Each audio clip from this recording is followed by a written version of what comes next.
The extreme program is here, and my God, is maybe. it painful. Maybe.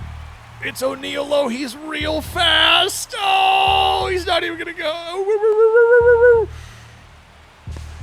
Oh, no.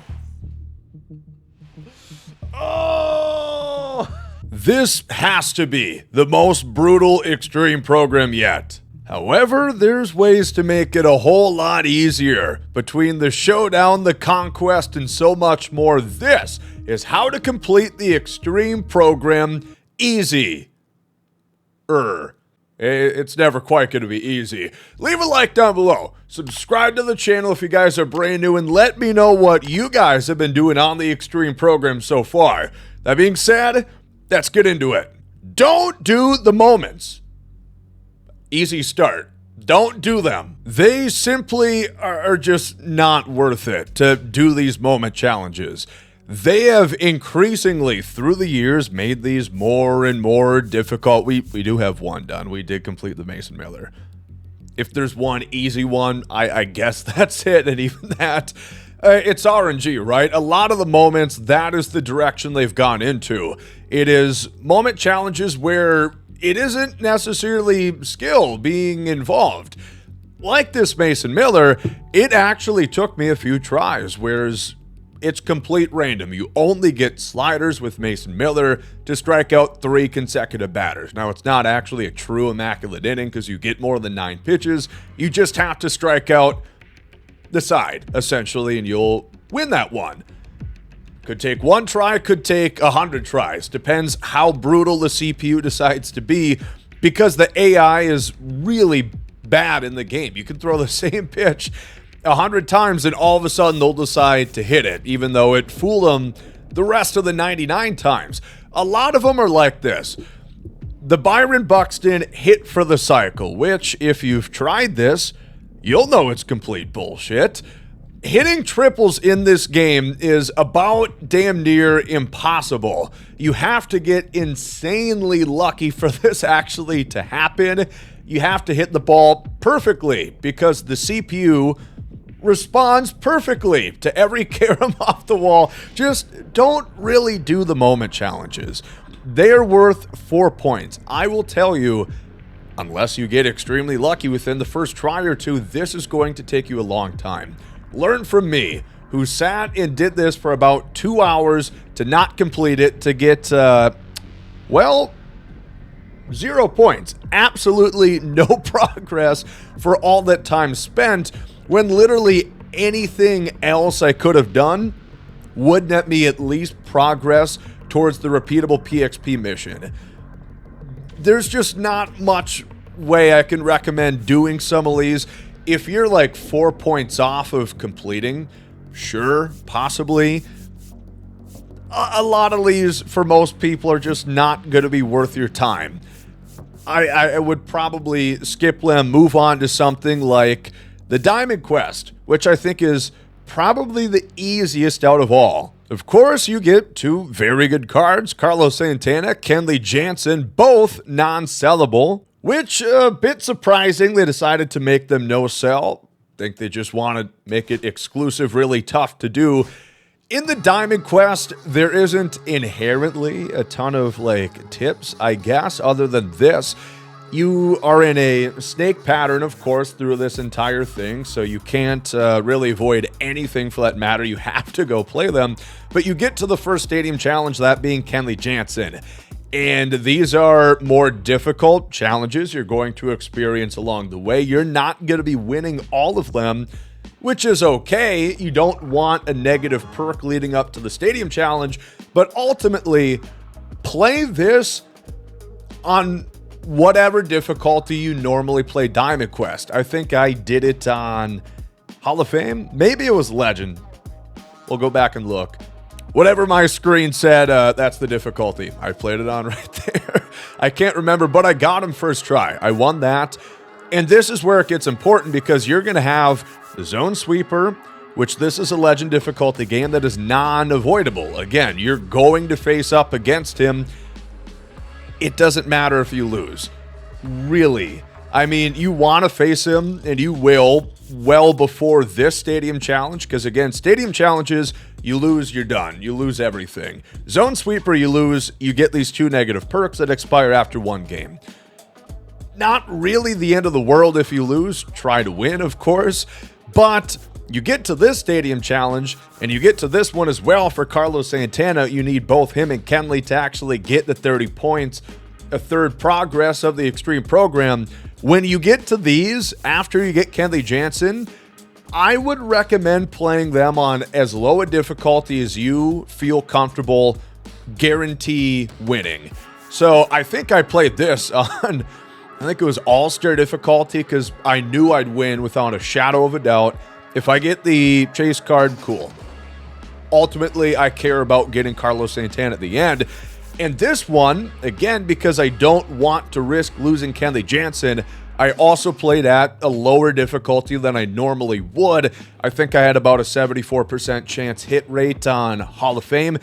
And what do you know? I got it. I mean, it's not guaranteed, of course, that you're going to get it done, but I think that's the way to go. Ensure you're not wasting the time you spent playing this entire map, losing out on Kenley. And if you don't get Carlos Santana, well, go back and do it again, and then you can push for a higher difficulty. Diamond Quest, it is what it is. You always want to try and know what starter you're facing. If you pick your 5th starter in your rotation, the first Stadium Challenge against LA, you're going to face right-hander Yoshinobu Yamamoto. The second Stadium Challenge for the Chase Pack is Randy Johnson. Maybe go to like their 4th starter at that point. But he's a lefty. Stack your team full of right-handers. And you get to the final one against Carlos Santana. It's Shane Bieber. Like 89 Shane Bieber, I believe, which is batting practice. Really easy guy to hit. And I think you can do it. Diamond Quest, if there's any of these that I think is going to be easier, it's probably going to be this one, and that's how I would tackle it. And now we move on to the Showdown. Now, I was actually wrong in this. Apparently, they had changed it at some point this year. You can lose in the Showdown now. All of these mini bosses previously used to end your run. If you lost that challenge, you would have to restart the entire thing. Not the case anymore. If you lose, you don't get the extra runs towards the final boss, that being Roger Clemens, which, you know, you're going to need those, and you're going to miss out on the diamond player rounds as well, but it does not end your run. I actually lost twice. I had lost to both Darren O'Day, and then I lost to Kenley Jansen. So that was about 4 runs that I missed out on, but I was still able to beat it. Now, obviously, you don't want to lose, as it only makes it more difficult. I had to go get, I think, 11 runs against Roger Clemens on Legend, which wasn't ideal, and it got off to a rocky start. It looked like I was going to have wasted the hour and a half that I had spent doing the Showdown, but you do, with that many outs, really eventually lock in. And the whole time, Roger Clemens is depleting stamina, making him more erratic, throwing more balls, walking you more often, and also giving you some pretty easy pitches should you be ready to hit them. Now, the draft is pretty typical. You're going to get all the brand new cards, of course, Santana, Elly, Buxton, and you're going to want to pick a varied lineup. You're going to want righties, you're going to want lefties. Switch hitters are the best of all worlds because they're going to set you up for anybody, but you're going to have righties and lefties on the docket. So just really pick hitters that you want. But the big thing I would recommend is getting someone like this, getting a Bobby Witt Jr., and place him on the bench. Even if he's a good enough hitter to be in your lineup, put him on the bench, because if you have opportunities where you come into the game with a runner in second base, first base, whatever, you can sub that 50 speed guy for Bobby Witt Jr. And that is basically a guaranteed stolen base, getting him from first to second to probably third as well when you steal these bags. And the way to do that, if you're not sure how to steal, push the analog stick towards the base runner that you're targeting, tap the L2 on PlayStation left trigger button on Xbox, I believe, and as soon as the pitcher is delivering towards the plate, hold down L1 or the left button. And when your base runner gets close to the bag, move your right analog stick in a circle, as that's going to give you a wrap slide. It'll never be absolutely completely guaranteed, but if you're stealing with like the 90 plus speed and stealing sort of guys that you should be running with, you're going to get in basically every single time. Especially to second base, always watch to see the pitcher, how quick they are to the mound. Some guys, their stretch motion is quicker than others, and they're naturally going to be tougher to steal against.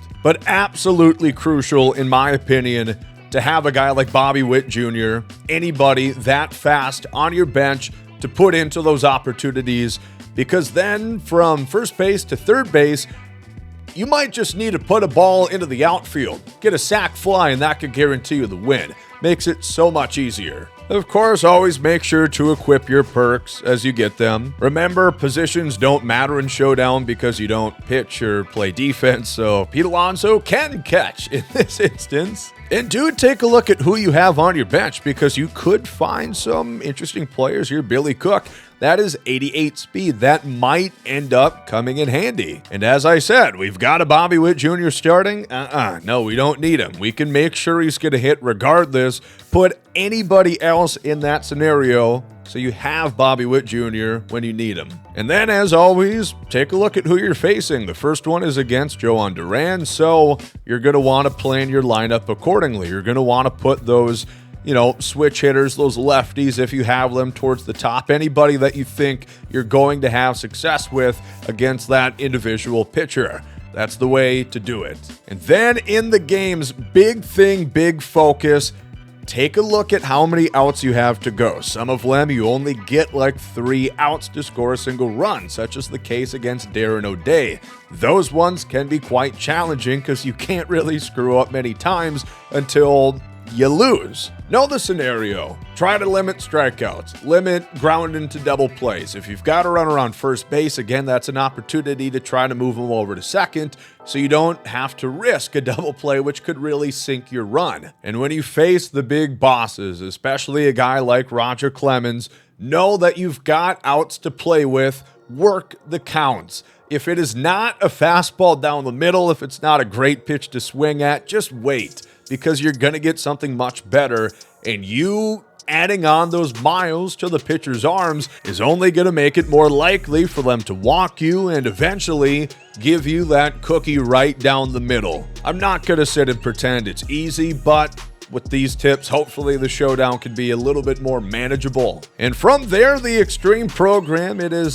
sort of your choice. You can play the Conquest. I don't know if I'm going to. Right now, I just have those 2 completed. I've got Roger Clemens. I've gotten Byron Buxton. All in all, completing both of those, the Diamond Quest and the Showdown, took me just about 4 hours in total. Really pretty good to get 2/3 of this completed. And then you've got choices. Again, you have the PXP mission. You've got the events. There's options. The event, for example, if you win 10 games, you're going to get 15 points in total, which is pretty damn good.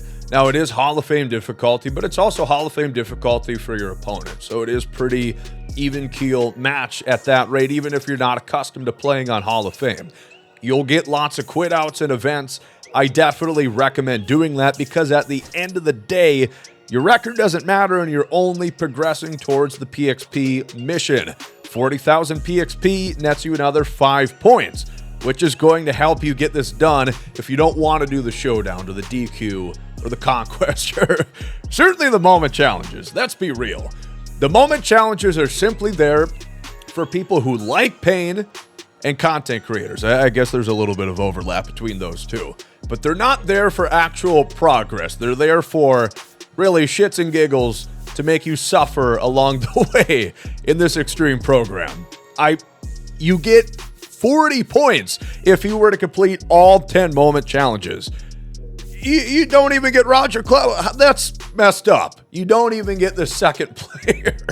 And of course, the best way to farm PXP within Diamond Dynasty is a little known ballpark known as La Grasa. You can find that on the Stadium Vault. Just simply look it up. You're going to download it, save the stadium, and upload it yourself. And then you can go into whichever offline mode you so choose, whether that be play versus computer, mini seasons, have your pick, and have fun bunting for home runs and hitting 9-foot dingers. Double PXP is on for the foreseeable future. You can get a lot of progress doing this. And for bonus points, make sure you're making progress in the Team Affinity Finest programs. Those cards are going to be coming out in a few weeks.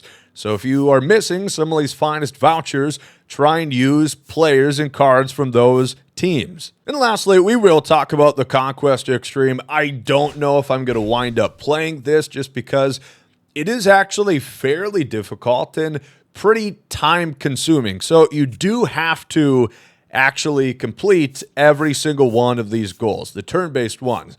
You have to get the AL East and NL East strongholds by turn 1. You have to get the NL Central strongholds by turn 2. If you don't do it, you're not going to get the 30 points. There's at least 30 games that you're going to have to play here, and you're going to have to play on pretty much whatever difficulty you get at hand. So let's say this first one against Baltimore, it's going to be an all-star difficulty, but as your fan count there dwindles, because you have to keep playing games, you're going to have to play on Hall of Fame, and you're probably going to have to touch on to Legend difficulty as well, which might not be for everybody. You can lose games. I know lots of people say that you cannot. You can, but you do then have to utilize the Steel Fan phase.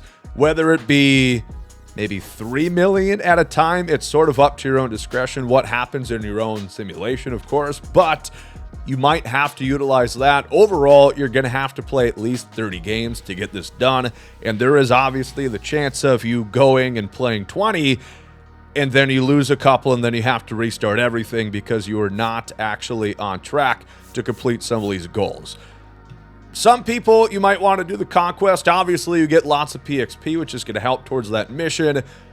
In my eyes, I think the Diamond Quest and the Showdown are actually going to be a little bit more obtainable, but mileage may vary. And so that is how I envision getting up to Elly the Cruz and finishing the Extreme program. I probably have it done by now, but this dumbass decided to play the moment challenges and waste a lot of his time. Also went to the Paul McCartney concert. Certainly don't regret that. Let me know how you guys feel about the Extreme program. Are you guys playing the Extreme program? Do you care? That's another question. Because as we talked about, I do think it is rather late for them to be putting this out. Granted, there's some absolutely phenomenal cards, such as this Elly the Cruz, that I think a lot of people are going to want to get, but there's still a lot of cards. Even like an Ozzie Smith looks pretty damn similar to this Elly the Cruz, which feels really weird to say. Thank you guys, as always, for watching this one. Plenty more content coming soon, and I'll catch you guys then.